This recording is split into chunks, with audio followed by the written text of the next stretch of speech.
Rabu malam, Jakarta dibuat gempar karena pengumuman Gubernur DKI Jakarta Anies Baswedan yang akan kembali memberlakukan PSBB total di ibu kota.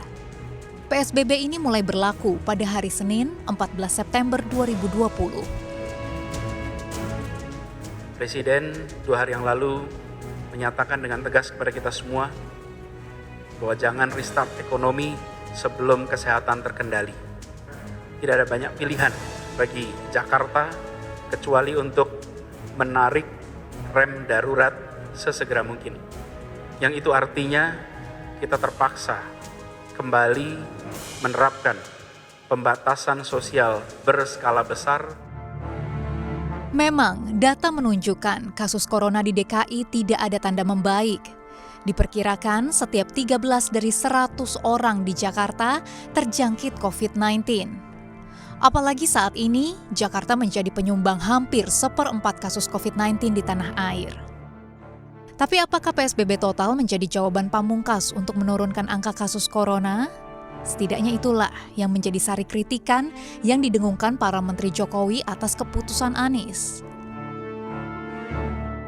Bahwa gas dan rem ini kalau digas atau direm mendadak, itu tentu kita harus menjaga kepercayaan dan confident daripada publik, karena ekonomi ini tidak semuanya faktor fundamental tetapi juga ada faktor sentimen. Dampak PSBB pada penurunan pendapatan dari sektor retail juga perlu menjadi perhatian kita bersama, mengingat lebih dari 5 juta orang karyawan di sektor retail ikut merasakan dampaknya. Sedikit banyak akan kembali mempengaruhi kinerja dari industri manufaktur yang ada di Indonesia, apalagi kalau nanti diikuti oleh provinsi-provinsi lain yang ada di Indonesia yang kembali menerapkan PSBB yang ketat. Dan nyatanya, keputusan Anies juga menghentak nyali investor yang sedang melirik kembali bursa tanah air.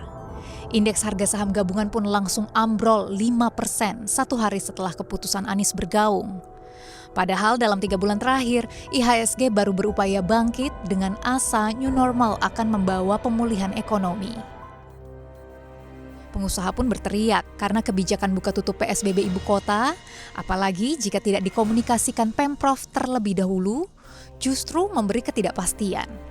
Pasalnya, sinyal-sinyal akan adanya PSBB total tidak terbersit dalam keputusan pemerintah pusat.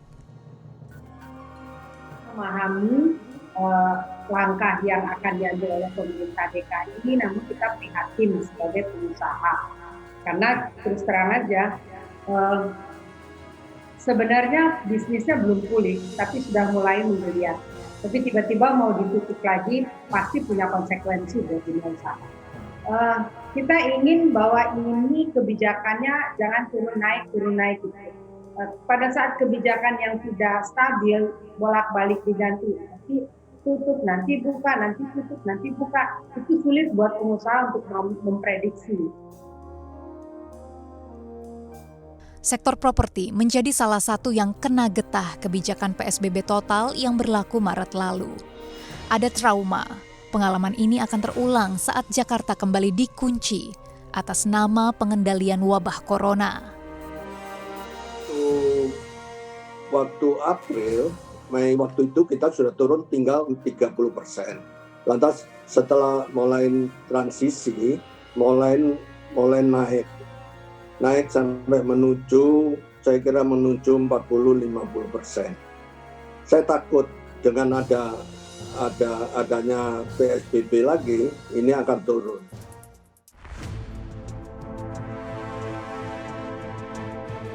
Dan jika PSBB total tidak terhindarkan, sudah ada yang siap-siap minta kompensasi. Salah satunya adalah Asosiasi Angkutan Darat yang pasti terdampak langsung saat mobilisasi warga ibu kota kembali tertekan. Tataran pemerintah daerah tentunya ada konsekuensi yang mestinya bisa dilakukan. Satu, antara lain, saya setuju bahwa usulan dari teman-teman tadi tentang kelanjutan BLT. Karena kalau kelanjutan BLT itu bisa dilakukan dan minimal sampai akhir tahun sambil kita melihat, kalau toh ini kita PSBB-nya kita nggak tahu sampai berapa lama. Namun perlu diingat juga, yang terdampak tidak hanya mereka, para pengusahanya pun juga sama. Pajak kendaraan itu mungkin dibebaskan selama tahun ini. Bagai makan buah si malakama, keputusan untuk menggulirkan new normal di bawah ancaman pandemi corona atau menerapkan PSBB di bawah ancaman terkaparnya bisnis dan ekonomi warga menjadi pilihan sulit.